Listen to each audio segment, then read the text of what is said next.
প্রথমত জুলাই যোদ্ধা, আমি অফিসিয়ালি অনেক প্রোগ্রামে বলেছি এই যে জুলাই যোদ্ধা এইটা কারোর নাম পরিচয় হতে পারে না।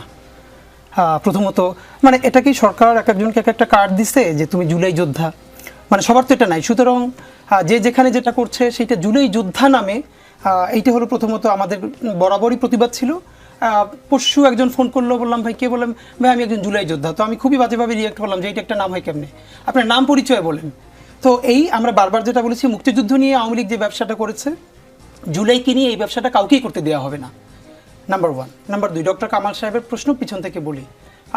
গতকালকে পরশু দুদিন ধরে একটা ফটকাট খুব ভাসছে, ডক্টর কামাল সাহেব বলছেন আমাদের সংবিধানের যে বেসিক স্ট্রাকচার বা 4টা মূলনীতি সেখানে হাত দেওয়া হচ্ছে, এই নিয়ে উনি প্রচণ্ড আহত।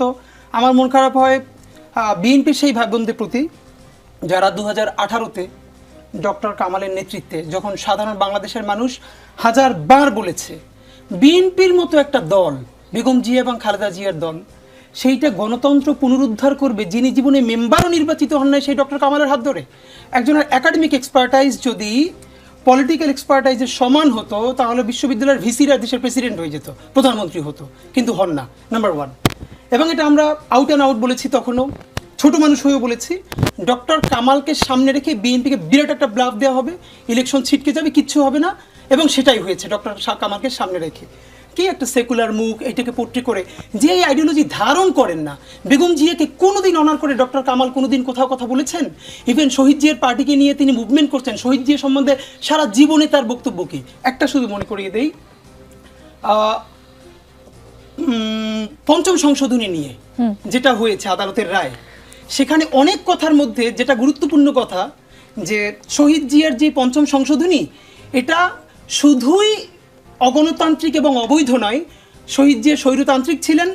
মজার ব্যাপার হলো ন্যারেটিভ কীভাবে নির্মিত হয়। তারপরে বিসিএসে প্রশ্ন এসছে 2-3টা আগের বিসিএসে যে the first ডিস্টোরশন of the constitution কোনটা, কোন সংশোধনী, 5ম, 8ম, এরকম করে।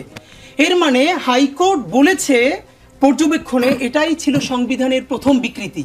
শহীদ জিয়া যেটা করেছেন কোনটার মাধ্যমে, যেটা দিয়ে তিনি বাকশালের পরে গণতন্ত্রের পুনরুদ্ধার করেছেন। তাহলে সেটা যদি হয় তাহলে 4র্থ সংশোধনী যার মধ্যে বাকশাল কায়েম হয়েছে সেটি কি বিকৃতি না? এত কথা কেন বলি? ডক্টর কামালরা বাংলাদেশে যেই সংবিধানটা দিয়েছেন, এই সংবিধান হাজারবার বলেছি, এখনো বলি, এটা কোনো মতেই বাংলাদেশের জনতার, আম জনতার, গণমানুষের সংবিধানের প্রতিফলন ঘটে নাই।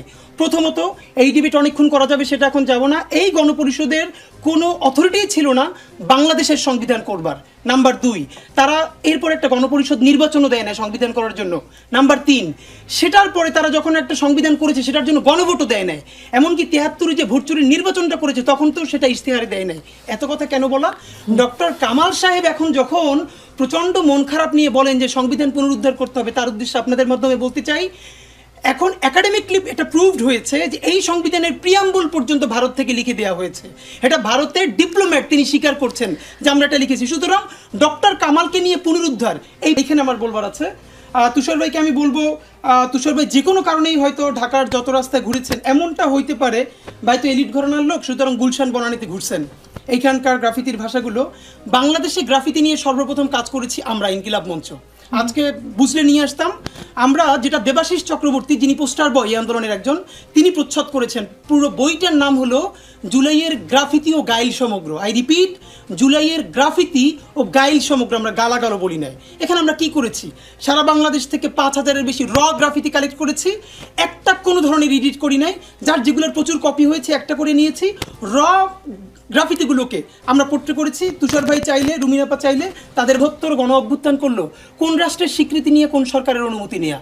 নাম্বার 1 হলো কোন গালিটা মানুষ কোন মুহূর্তে কাকে দিচ্ছে, স্থানকাল পাত্রটা হচ্ছে ইম্পর্টেন্ট। একটা শিশুকে হেলিকপ্টার থেকে গুলি করে চোখ উপড়ে ফেলছে, আপনি কি তখন দাঁড়িয়ে রবীন্দ্রসঙ্গীত গাইবেন? আপনি জাতীয় সঙ্গীত গাইবেন? একটা মায়ের সন্তান শহীদ রিয়া গোপের শরীর থেকে গুলি ঢুকে তার পিছনের দেয়াল এতখানি ছিদ্র হয়ে গেছে, আমরা সেই বাসায় গেছি, তখন তার মা রবীন্দ্রসঙ্গীত গাইবেন? তৎসমবহুল একটি প্রতিবাদ করবেন না? তার যা জবান তিনি সেটা বলবেন।